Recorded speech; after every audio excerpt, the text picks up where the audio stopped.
Hello అండి, నమస్తే. నా పేరు వికే మహాలక్ష్మి. ఇదిగోనండి, మేము పలావ్ అయితే ఇలా చేసుకుంటాం. వీడియో చేద్దామని చేస్తున్నానండి. ఇదిగో మాంసం శుభ్రంగా కడుక్కుని పెట్టుకుని ఉప్పు, కారం, పసుపు, అల్లం అల్లం పేస్టు, వెల్లుల్లిపాయ పేస్ట్ అండి, కొంచెం ధనియాలు పౌడర్, కొంచెం జీలకర్ర పౌడర్, కొద్దిగా మిరియాలు అండి, 4 మిరియాల లెక్కకే కొంచెం వేసుకున్నాను. ఇదిగోనండి గరం మసాలా. ఇదే కూడా నేను పలావ్లో కూడా ఇదే వేస్తాను. నేను ఇంట్లో తయారు చేసుకున్నదే. ఇదిగోనండి కాస్త నూనె ఇలా పెట్టుకుని మంచిగా కలిపేసుకుని ఇలాగ ఒక నిమ్మకాయ రసం అండి, నిమ్మకాయ రసం, కొంచెం పెరుగండి, 2 స్పూన్లు అయితే పెరుగు వేసుకుని ఇలా కలిపేసుకుని ఒక 3-4 గంటలు పక్కన పెట్టుకోవాలి. బాగా కలుపుకున్న తర్వాత పక్కన పెట్టుకుని అది ఇగండి పలావ్లోకి ఒక ఉల్లిపాయ, 2 టమాటాలు, పచ్చిమిరపకాయలు అవి కోసుకోవాలి. ఇదిగోండి ఇలాగా ఇది ఉడకబెట్టుకుందామండి. స్టవ్ వెలిగించి అది కలిపి పెట్టుకున్నది ఇలా అయితే ఉంది. ఇదిగోండి ఇది స్టవ్ మీద పెట్టి ఉడికించుకోవాలండి. దగ్గరికి నీళ్ళన్నీ ఎగిరిపోయేలాగా ఉడికించుకోవాలి. ఈ మాంసంలోకి సరిపడే మసాలా వేసాను నేను. ఇదిగోనండి ఇలాగ ఉడికించుకొని దీనిలో కొంచెం పుదీనా కట్ చేసుకుని వేసుకుందామండి. పుదీనా వేసుకుంటే బాగుంటుంది. ఆ ముక్కలకి అది పట్టి పుదీనా వేసుకున్నానండి. కస్తూరి మేతి కూడా ఉంటే వేసుకుంటే బాగుంటుంది. ఇప్పుడు నా దగ్గర లేదు, వేయలేదు.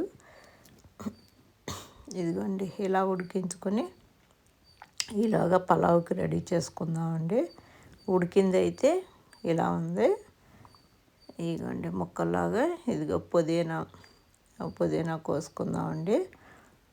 మా మా చెట్లకి కొంచెం ఇదైతే బయట నుంచే తెచ్చాం. గోంగూర లేదండి మాకు. ఇప్పుడే వేసాం మొక్కలు.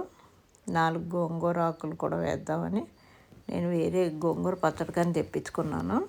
ఇగోండి పలావ్ సామాన్లు అయితే ఇవి లవంగాలు, యాలకులు, దాల్చిన చెక్క అన్నీను చూపించాను కదండి, మీకు తెలుసు కొంచెం కొంచెంగా. ఈ గోంగూర అండి, ఈ ఉల్లిపాయలు, పుదీనా, టమాటాలు, అది ఇదిగోనండి నెయ్యి వేసుకుని అవన్నీ కూడా దీనిలో వేయించుకోవాలి. జీడిపప్పు అది ఉంటే వేసుకోవచ్చు. ఇగోండి లవంగాలు, మరాఠీ మొగ్గలు, దాల్చిన చెక్క, పలావాకు, జాజికాయ కూడా కొద్దిగా పౌడర్ చేసుకున్నాను. అది కూడా ఇవన్నీ వేగిపోయిన తర్వాత వేయాలండి. ఇక పచ్చిమిరపకాయలు, ఉల్లిపాయలు అన్నీ మాడకుండా చక్కగా వేపుకోవాలి నేతిలో. ఇగోండి ఇప్పుడు జీడిపప్పు వేసుకుందాం. ఇగోండి ఇలాగా ఉల్లిపాయ ముక్కలు, ఒక పాయ ఉల్లిపాయలండి. ఉల్లిపాయలు కూడా వేగిన తర్వాత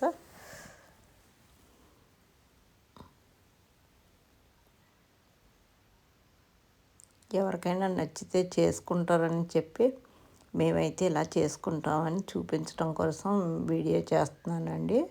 ఇదిగోండి పుదీనా కూడా చక్కగా ఇలా వేపుకునండి. తర్వాత గోంగూర ఆకులు,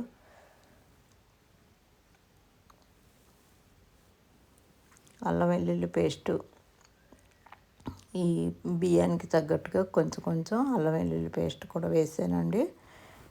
ఇదిగోనండి ఇలా కలుపుకొని అవి వేగిన తర్వాత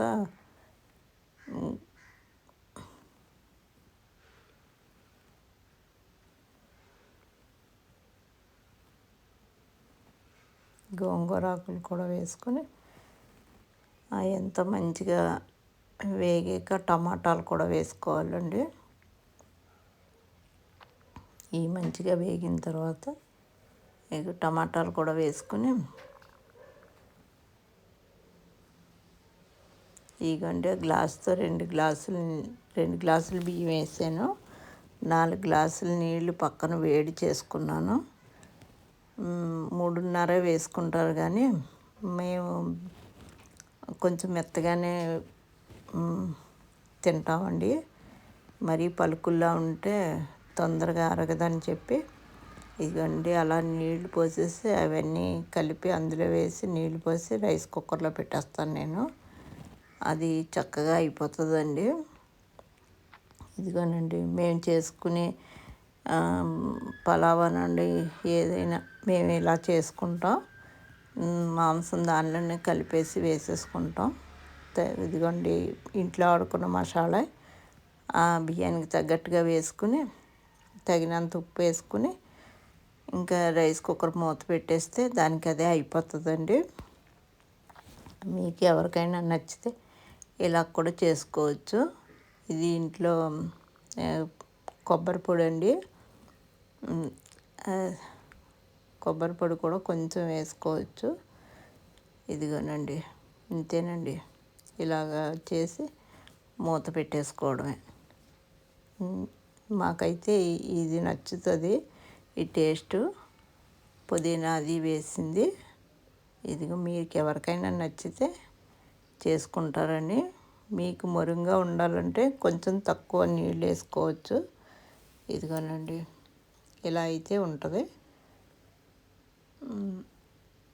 ఇది చాలా టేస్ట్గా మాకైతే నచ్చుతుంది. మీరు కూడా ట్రై చేసి చూడండి. నచ్చితే ఇదేనండి. ఉంటానండి.